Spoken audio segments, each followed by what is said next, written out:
جبت لكم سر الصنعه من الصين. رحت الصين وجيت نيها وشيها. بس الجمال مشتاقه قوي ان انا ادوق التجربه بتاعتي دي.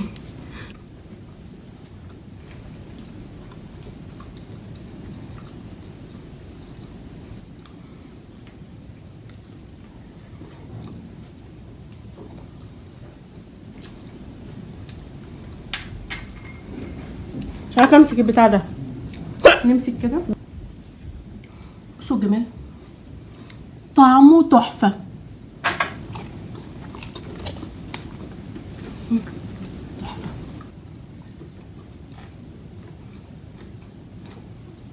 زي دي مش اقل من 3-4000 جنيه. تاكل السوشي عشان ناكل شوشو ب 3-4000 جنيه. ليه؟ انا عملته بتكات الست المصريه وبتكات بنت العيله واكلاتني من في حاجات مهمه جدا انا شخصيا اول مره اعملها. وبالحلاوه دي خلي معاكي السوشي. تعالوا مع بعض نشوف طريقه السوشي السهله اللي مش هتكلفك ممكن نقول ماكسيمم 200 جنيه. يلا بينا.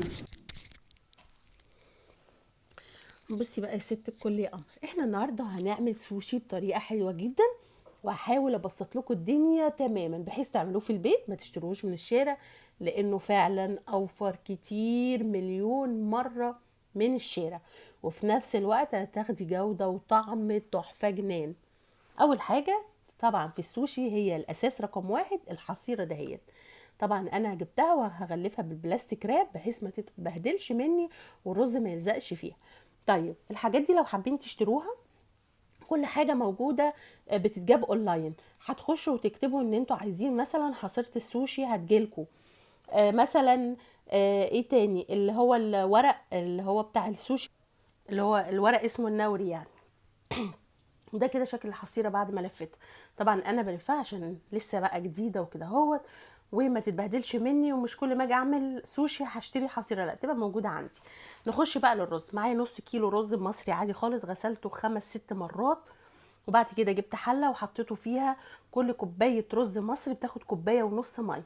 عايري بقى الرز بتاعك وتحطي الميه، مش هتحطي ملح ولا اي حاجه ولا اي مواد دهنيه، وهتسيبيه على البوتاجاز من غير ما تغطيه لحد بقى ما الرز بتاعنا يغلي ويتشرب ميته.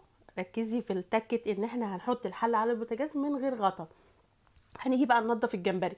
انا جايبه برضو الجمبري مثلج من السوبر ماركت عادي، جبت كيس، هو كيس نص كيلو اوريدي بيبقى هو جاي مفتوح ومتنضف، لكن مش متنضف قوي يعني بنسبه مثلا 70%، عايز لسه يتعاد عليه. فطبعا بالسكينه ببتدي اشقه تاني وانضفه، ولو في بقايا خيط رملي ببتدي اطلعها زي ما حضرتك شايفه كده اهو. طبعا الكميات بتاعتكم تقدروا تجيبوا اقل تقدروا تجيبوا اكتر براحتكم.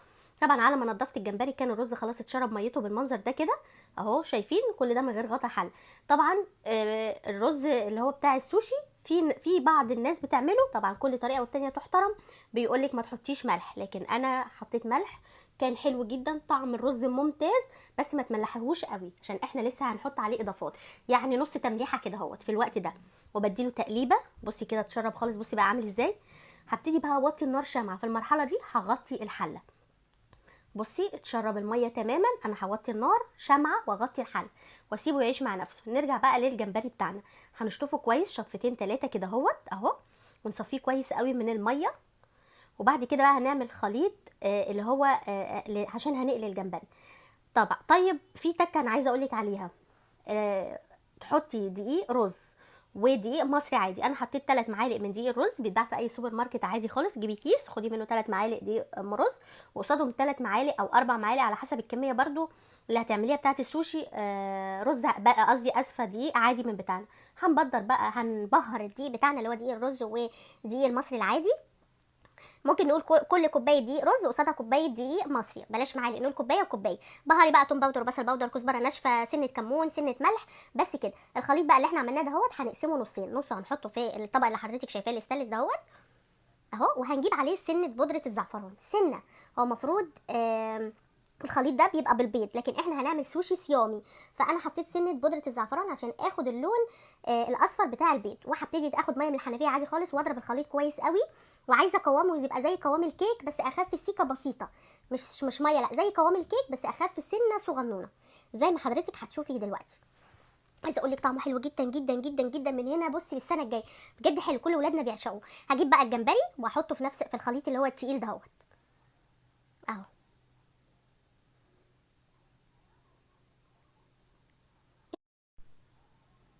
طبعا الخليط ده اسمه خليط الطنبوره، وبيتعمل ببيض، لكن انا عاملاه صيامي، ينفع نعمله عادي خالص نباتي من غير بيض. طبعا هاخد من الخليط دهوت احط على الدقيق واقلب كده بالراحه، انا مش بعجن، بعمل ضوافري زي المنخل وبقلب بيها صوابعي اسفه، وببتدي اقلب بيها كده، اخد من تحت لفوق ومن فوق لتحت علشان ما اعجنش الجمبري. في الوقت ده انا معايا طاسه على البوتاجاز حاطه فيها زيت يسخن قوي قوي قوي، وبعد كده هقوم واخده ايدي اعملها زي منخل كده اهوت زي ما حضرتك شايفه، وانفض بقايا دقيق وابتدي انزل بيه في الزيت السخن قوي. بصي اهو، هو الجمبري صغير شويتين لكن جميل وتحفه. وطبعا كل واحد يقدر يجيب الجمبري لمتناول ظروفه، يعني مثلا في جمبري ب 100، في جمبري ب 200، في ب 600، في ب 700. طبعا تقدري تجيبي حجم الجمبريه اللي تتناسب مع ظروفك الماديه. انا طبعا جبت الجمبري الصغنون قوي دهوت، حلو جدا والله وجميل قوي قوي. في نفس الوقت اكلت ولادي اللي هم نفسهم فيه. ظروفي سامحه اجيب اكبر واكبر واكبر جامبو، هاتي كل واحد يجيب على حسب امكانياته. طبعا قليته، انا مش بقليه قوي يعني 3/4 سوا، لانه المفروض اكل السوشي بيبقى ني، لكن انا مش بحب السوشي الني صراحه، فقلت اسوي كل حاجه فيه. ف3/4 سوا كده هو ما بياخدش سوا، في ثواني بيستوي كده. قلينا الجمبري بتاعنا. طبعا برضو جبت ورقه سلمون سموكينج من السوبر ماركت، وبيبقى مدخن جاهز يعني. وجبت صوابع الكابوريا برضو مدخنه. الحاجات دي كلها موجوده في السوبر ماركت، تقدري يعني اولا بتبقى موجوده برضو على امازون، لكن انا جبت الصوابع الكابوريا والسمك السلمون المدخن والجمبري من السوبر ماركت، لكن الورق النوري جبته من على امازون هو الحصيره. قطعته طبعا نصين كده صوابع الكابوريا. الرز بتاعي كان خلاص استوى واتعجن وبقى 100 فل و14، يعني عندي في البيت قالوا لي يا مامي تعرفي تعملي رز معجن؟ قلت لهم عيب عليكم دي لعبتي. طبعا هو المفروض الرز يبرد نهويه، وبعد كده هنجيب معلقتين كبار من خل الرز. طيب يا نرمين انا ما عنديش خل رز، هتجيبي معلقتين كبار تحطيهم في طبق صغنون كده خل عادي ابيض، وتحطي عليهم معلقه كبيره سكر بودره، وقلبي الكلام ده كله كويس وادلقيه على الرز.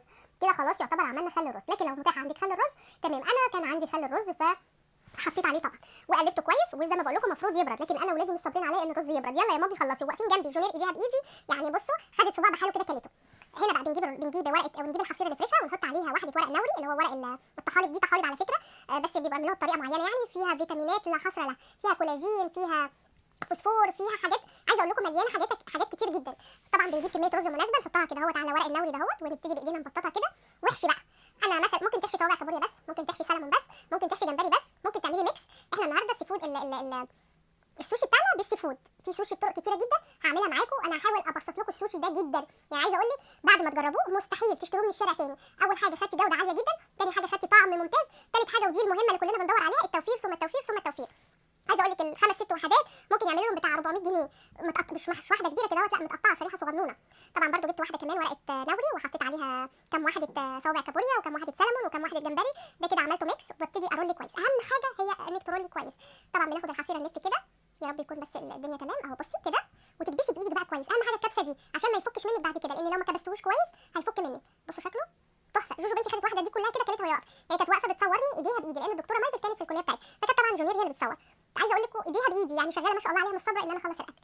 برده هاخد واحده ورق نوري كمان، وهحط عليه كميه رز مناسبه، بظبط كده بايدي اهو، ولا بنبل ايدينا خل ولا ميه ولا اي حاجه خالص. البسي كلافز كده في ايدك بلاستيك، كلافزات رخيصه جدا في اي محل مستلزمات حلواني، هتجيلك ب 10 جنيه كلافزات، هتجيبي كميه مهوله تقدري تستخدميها في اي حاجه. برده هنا حطيت واحده. انا بقى هنا هعمل ابيض، بعد ما رصيت الرز قلبت الورقه بس قلبيها بحرص عشان الرز ما يقعش منك. وبرده بالحصيره بنبتدي نلف كويس. انا البلاستيك راب اللي انا بس لفه بيه الحصيره لازق في ورق النوري فبسلكه. نكبس كويس، اهم حاجه تكبسي. بصوا شكله، بصوا انا بكبس ازاي اهو، بتكه بايدي كده، وانا بتكه ببتدي اساوي كله من الجناب كلها كده اهو. عايزه اقول لك النتيجه مبهره ومفرحه ومرضيه وجميله وكل حاجه. بصوا ده كده اللي قلبناه، خلينا ورق النوري جوه والرز هو اللي بره. تقدري تلعبي فيه زي ما انت عايزه، شكلي براحتك خالص.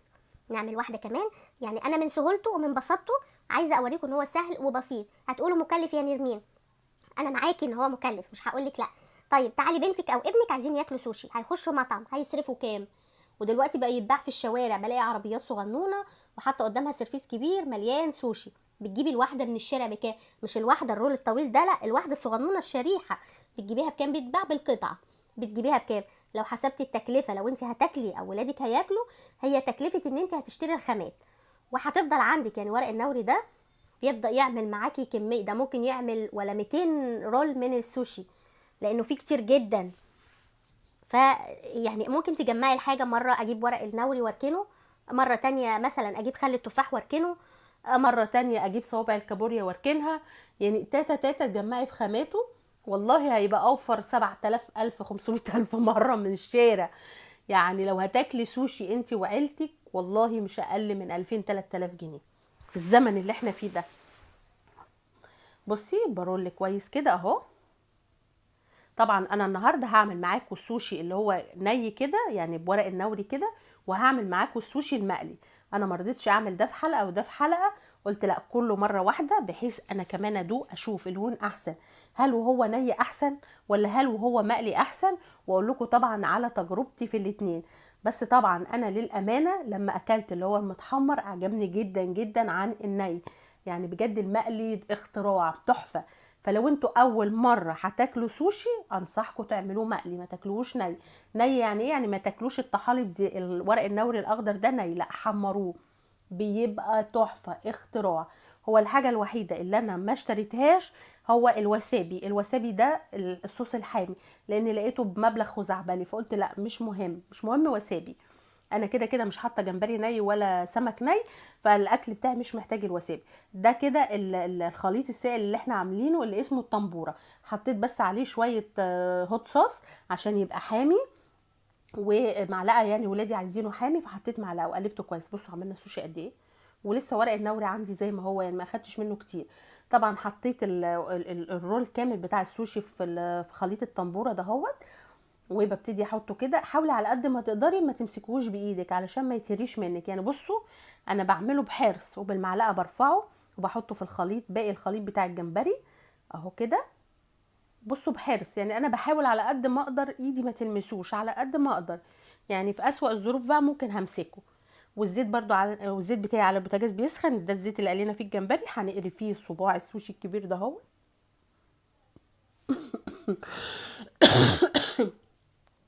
عايزه اقول لكم تحفه. لو انتوا اول مره هتاكلوا سوشي وهتعملوه انصحكم تعملوا المقلي بلاش الني. هو الني مش وحش جميل وكل حاجه، لكن اللي هم بقى عشاق السوشي بقى، يعني انا عندي مايفل بنتي بتعشق حاجه اسمها سوشي ني، بس انا طبعا عملت ني ومقلي لان انا شخصيا بحب المقلي مش بحب الني. بس عملت النوعين الني والمقلي. الني طبعا للدكتوره مايفل، وجوجو بنتي راشقه في اي حاجه، انا ني مستوي المهم السوشي وخلاص عندها. بصوا هنا اهو، وبرضو بحطه وبحمره، ريحته خطيره طعمه تحفه. وعايزه اقول لك بقى انا اكتر حاجه بسطاني ان هو موفر. يعني عايزه اقول لك انا تقريبا السنه اللي فاتت مايفل جابته من مكان بيبيع سوشي، مكان صيني او تايلاندي مش فاكره يعني، في مول. وعايزه اقول لك صرفت 550 جنيه بامانه ربنا. عايزه اقول لكم كنت ساعتها ليه يا بنتي تقول لي يا مامي السوشي غالي 550 جنيه يا مايفل؟ قالت لي اه انا نفسي فيه. يا نهار اسود 550 جنيه. وبامانه ربنا تقريبا كانت جايبه يعني مش عارفه 10 قطع باين ب 550 جنيه. من ساعتها وانا بهري في نفسي ليه، لحد ما انا عملت وليمه وعالم ربنا ما صرفت ال 500 جنيه. يعني انا بنحسب التكلفه ممكن اقول ماكسيمم 200 جنيه. بصوا شكله تحفة خطير، حاجة بيتي مخدومة صح الصح. بصوا جميل بجد رائع ممتاز، جربوه حلو قوي اهو. ده كده قلينا على الرز وقلينا على الناحية اللي فيها ورق النوري. حبيت اقليه لكم، ينفع نقلي الرز عادي وينفع نقلي بورق النوري اللي هو بره عادي. طبعا بقى نقطع بقى زي السوشي اللي بنشتري من الشارع اهو. السوشي ده ولا مش سوشي؟ تحفه ريحته خطيره. بصوا بالقطعه بيتباع بالقطعه كده بره، مش بيتباع بالرول الكبير لا بالقطعه. زي ما بقول لكم مايفل جابت كام قطعه كده، مثلا 2 مقليين و2 نيين و2 عليهم سلمون من بره ليه؟ عايزه اقول لك بمبالغ خزعبليه بسبب الكسل. ان انا هو خلاص يا ولاد هو الدنيا ضاقت بينا مش هنلاقي غير السوشي وناكله، ده سمك ني يا مامي بنحبه. طب انا ولادي بيحبوه طب انا هعمله. وعايزه اقول لك الخامات عندي وهقدر اعمله مره واثنين وثلاثه. انا المره دي عملته لكم بالسي فود.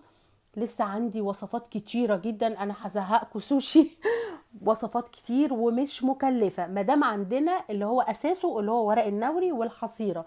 نقدر بقى نبدأ فيه بأطعمة تانية كتير، وان شاء الله هعملها لكم. لو عجبكم وصفة السوشي وعايزين اطعمه تانية كتير وتنوع اكتبوا لي في التعليقات وانا انزل لكم باقي سلاسل السوشي. بصوا ده كده اللي هو ني على ورق النوري اهو، تحفه. بصوا شكله، يعني عايزه اقول لكم انا نفسي منبهره بشكله وبطعمه، حلو جدا. طبعا ما جبتش بودره الوسابي زي ما بقول لكم عشان هي غاليه جدا. تقدروا تجيبوا كاتشب وتحطوا عليه معلقه شطه. انا عملت كده، جبت كاتشب وحطيت عليه معلقه شطه كبيره وقلبته كويس قوي، لان هو عايز يتاكل معاه حاجه حاميه. وبقى عندي صوص. قادره بقى تجيبي الوسابي برضو جيبيها، لكن هي انا حسيت ان سعرها مبالغ فيه قوي. طبعا قطعت شرايح السلمون وحطيتها على الوش كده. للامانه مش انا اللي عملت طبعا الديكوريشن دوت، طبعا عادل جوزي جه لقاني متحروسه ومحتاسه في المطبخ. قلت له بقى خدي عادل زي، لان انا خلاص كنت تعبت، يعني اليوم بيبقى شاق عليا من المدرسه للدروس للبيت للترويق. انتوا عارفين احنا في دخلة عيد ويومين بقى عيد وتوضيب فبصراحة كتر ألف خيرك يا دولة، تزيينك حلو وهو اللي راصص. ربنا يخليك لينا يا رب يا دولة. ده برضو زي ما حضراتكم شفتم كل حاجة تقدروا تشتروها اونلاين من على امازون. الحاجة الوحيدة اللي طبعا ما عرفتش اشتريها لان لقيتها بمبلغ خزعبلي هو الوسابي. طبعا بما ان انا مش حاطه سمك ني ولا اي حاجة فانا مش عايزة الوسابي، فعملت طبعا كاتشب وحطيت عليه شطة عشان يبقى حامي، يعني يديني زي الوسابي. في حاجات نقدر نستغنى عنها عادي. وده صويا صوص كان قديم عندي، كنت بحطه على الوصفات بتاعتي يعني، فحطيت شويه بما ان هو موجود عندي، لكن لو ما كانش موجود عندي اكيد اوريدي ما كنتش هشتريه. وطبعا زي ما حضراتكم، والبتاع ده كان برده موجود عندي ما اشتريتوش. كانت ماي فيلف قبل كده جايبه سوشي وما استعملتوش، لكن انا مش عارفه هو بيستعمل ازاي كده كده. عقد. بصوا بجد تحفه، لازم تجربوا السوشي بالطريقه دي، حلو جدا، كميه رهيبه. عايزه اقول لك نص كيلو جمبري وكيس الصوابع الكابوريا اللي حضراتكم شفتوا في الفيديو عملوا لنا الكميه دي كلها. بس التزموا بالتكات اللي احنا عاملينها في الفيديو، لان ما حدش هيقول لكم على كل حاجه كده زي ما انا قايله، لان انا دايما من ساعه ما فتحت القناه وانا حاطه بيني وبينكم ربنا لا بخبي حاجه في وصفاتي ولا اي حاجه خالص. فاي حاجه بعملها بتبقى يعني ليها سبب في نجاح الوصفه، فما تهمليش اي حاجه. وكمان عاملين من غير اي كلاكيع ولا اي حاجه، يعني ما تكلكعيش الدنيا. طبعا لازم شرايح خيار، لازم شرايح جزر، لا مش لازم، بالموجود عندك هتعملي احلى سوشي. ماي فيل السوشي طعمه ايه بجد جماعه تحفه، كاني باكله من بره واحسن كمان. إيه بصوا عامل ازاي. انا قلت لمامي اعمله لي على طول عشان انا بعشق السوشي اصلا. بصوا دوقي كده يا كتكوته وقولوا لهم رايك، خديه قدامهم. بصوا يا جماعه اهو طعمه ايه يا جماعه، طعمه بجد بدون مبالغه تحفه، ده احلى سوشي كلته بجد. عالم ربنا حلو جدا جدا. اعملوه ببيتكم بطريقه حلوه ومش مكلف، يعني لو هنقول هيكلفك 200 جنيه ايه يعني انت عشان تجيبي سوشي ولا 3-4000 جنيه؟ لا احنا هنعمله في بيتنا بمنتهى السهوله وبمنتهى البساطه. زي ما بقول لكم مع نرمين مفيش مستحيل. يا رب فيديو النهارده يكون عجبكم ونال رضاكم، يا رب اكون قدرت اوصل لكم اي فكره حلوه من اللي ولادنا بيحبوها. احنا ولادنا كلهم بيعشقوا حاجه اسمها سوشي، فلا نعمله في بيتنا بطريقه حلوه ونظيفه وسهله وبسيطه ومش مكلفه. طبعا اذا فيديو النهارده عجبكم متنسوش تعملوا لايك وشير. تابعوني على البيج بتاعتي على فيسبوك بيت ليلى واكلات نرمين، والتيك توك وكواي باسم بيت ليلى واكلات نرمين. ولو انتوا جداد على قناه بيت ليلى واكلات نرمين واول مره تشوفوني قدامكم على اليوتيوب ما تنسوش تعملوا اشتراك في القناه وشير كتير كتير للقناه. القناه مش هتكبر بعد ربنا غير بحضراتكم. واشوفكم في اكله جديده من بيت ليلى واكلات نرمين. باي باي.